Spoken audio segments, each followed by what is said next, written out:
next one, we're going to be looking at the operations of the gift of a word of knowledge.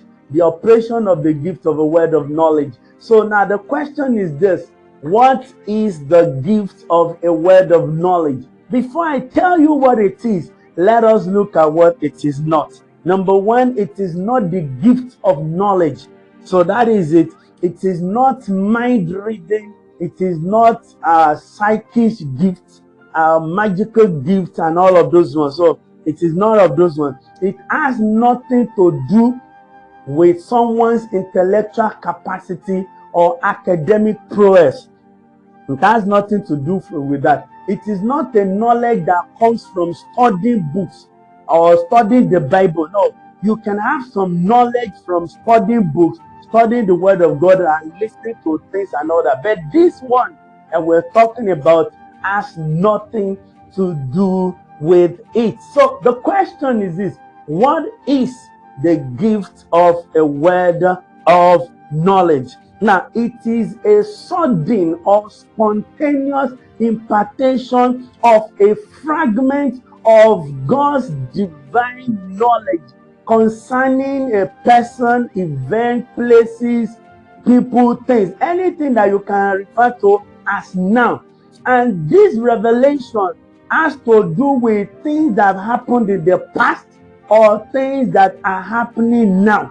So when this gift is directed at an event, it reveals things that have happened in the past with respect to that matter or things that is happening now. So I hope we get that one. So the gift of a word of knowledge reveals the past and the present. That is it. So now from this definition, I'm sure a lot of examples can begin to come to your mind now.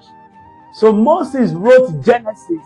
Examples now. Moses wrote Genesis by the operation of the gift of a word of knowledge. He wasn't there. That happened some years, thousands of years. As a matter of fact, the difference between Abraham and Moses is at least 400 years. So, and then he wrote about all of them because this gift manifested in him. There are many words of knowledge that he received as he took the children of Israel out of the land of Egypt into the promised land. If you look into the New Testament, you will see many times Jesus knew people's thoughts.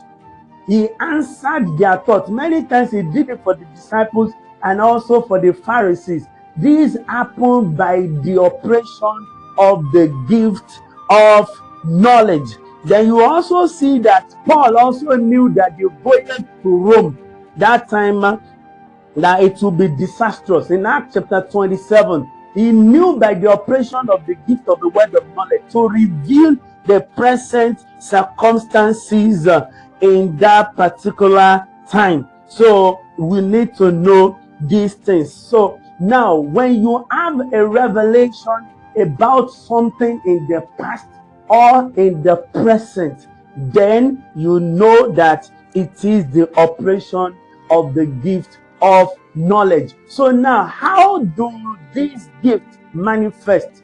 Now, the gift of a word of knowledge and the gift of a word of wisdom manifest in the same way. That's why I didn't talk about the manifestation of the gift of wisdom the other time. Now, it manifests the same way. Number one, it can manifest through prophecy. So if it is true prophecy, you will discover that the utterance will reveal things in the past or in the present. In the case of the gift of the word of wisdom, the utterance will reveal things that happened in the future. Then it can manifest through dream, through visions. And then when you talk about vision, there is open vision, there is closed vision, and there can be trance. So the operations, it manifests that particular way. It can be through the audible voice of God to you. God can speak to you audibly. It can be through inner witness. It can be through even the spontaneous move of the Spirit.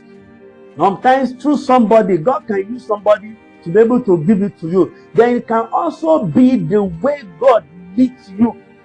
personally. So it can speak to you through your spirit. So you can receive a word of knowledge or a word of wisdom through your spirit. But just know that these two gifts, every time they manifest, one reveals the past and the present, and the other one reveals the future. And every one of them, we read it. God bless you in Jesus' name.